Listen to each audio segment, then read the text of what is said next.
Okay, we're here with Larry Drynan of Cart Mart, and we're going to talk about his golf carts, where they're used, who uses them, and why they sell them to whoever they sell them to. Okay, Mr. Larry, tell us about your company, Cart Mart. Yeah, Cart Mart. We've been in business for over 65 years.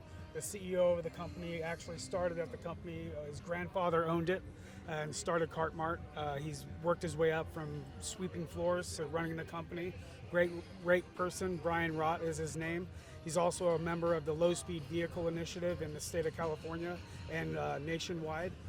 We have our own delivery service for all of our electric vehicles, so we try to do everything in-house. Our initiative is really to move people towards lithium-powered vehicles, both LSVs, as you see behind me here, and golf community vehicles or personal PTVs, personal transportation vehicles. And we pride ourselves in selling mainly electric vehicles. And where's the company located? Our headquarters is in San Marcos, California, but we have 11 locations nationwide and internationally. Our first international location opened in Cabo San Lucas last year. Okay, so where do you sell your vehicles most in the state of California? Well, most in the LA, San Diego area, but we do have locations in Rancho Mirage and La Quinta, California, over in the Palm Springs area. Okay, then let's talk about who actually buys these and who you guys sell them to, whether it's personal golf courses, or just neighborhoods. Yeah, all of the above. So we have a commercial sales team that goes out and reaches out to commercial accounts, whether they be schools, school districts, commercial type businesses, warehouses. And so we have a whole team selling vehicles into those demographics. And then we have our regional salespeople that focus mainly on the retail, the golf course owners that live on golf courses, people that live in gated communities that can have low-speed vehicles within their neighborhoods. We focus on all of those demographics.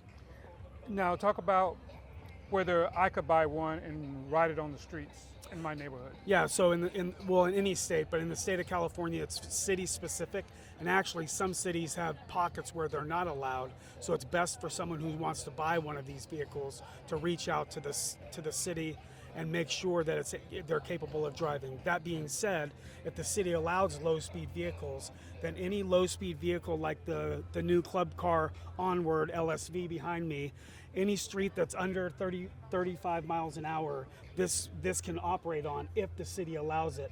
It'll go 25 miles an hour. It has a DOT-approved windshield.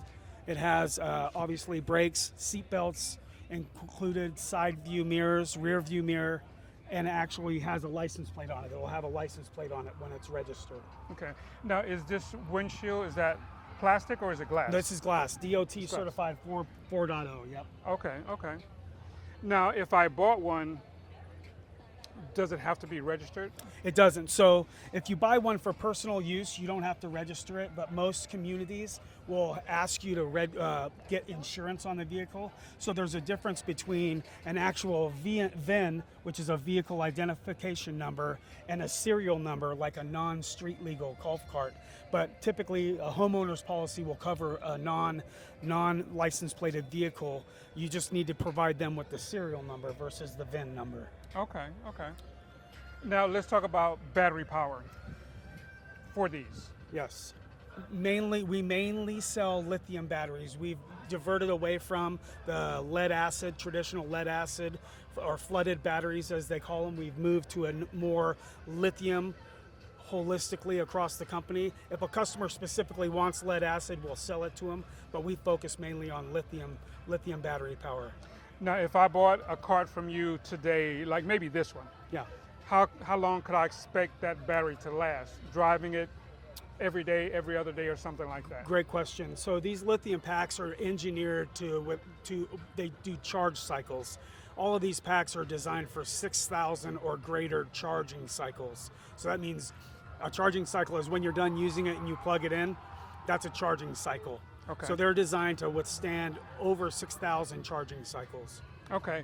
Now, if I'm driving it, I start at 100% battery level. Yeah. When should I charge it?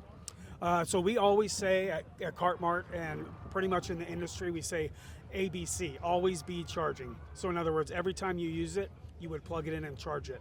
The reason for this is if you decide one day to go a little bit further than you usually do, you don't want to start off with half a battery, because these batteries are all designed with fail safes that will prevent them from depleting under 25%. So when you go under about 30%, it will go into what we call limp mode, and it'll slow down to a really slow speed to conserve battery power. So you always want to make sure that you top off every day so you're starting with a full battery. Okay. Talk about delivery of these vehicles when they're purchased. Yeah, so we have our own delivery company. So we used to use outside companies, but we've decided to take that in-house. A few years ago, the owner started his own transportation company, so we leverage that across all of our locations, even down into Mexico. So if I sell a vehicle, for example, in La Quinta or Rancho Mirage, and we have that vehicle here in Corona, well, we'll just schedule that to be delivered to the Rancho Mirage or La Quinta store so that it can be delivered to the customer. Okay. And you say you sell most of your product here in the Southern California area. Yes. Is that privately owned as far as the places that buy it, or is that personal golf courses? Yeah, the mix is it's probably half and half, because when we sell commercially, we're not selling one vehicle typically. We're selling a fleet of vehicles, like 5 vehicles or 6 vehicles to a college campus, for example, would buy a whole fleet of vehicles when it's time for them to rotate out. We do sell 1 and 2 vehicles to a commercial account, but it's not the same as a residential customer or a retail customer is only going to buy 1 vehicle, Yes. where a college might buy 12 vehicles. I see. So the mix is, we do substantial amount of business in the commercial space as well as the retail space. Okay. Well, great. I think that answers most of my questions, Larry. I appreciate it, and I thank you for actually taking the time to give me all this information. Well, I appreciate your time. Thank you. All right, thank you. Bye.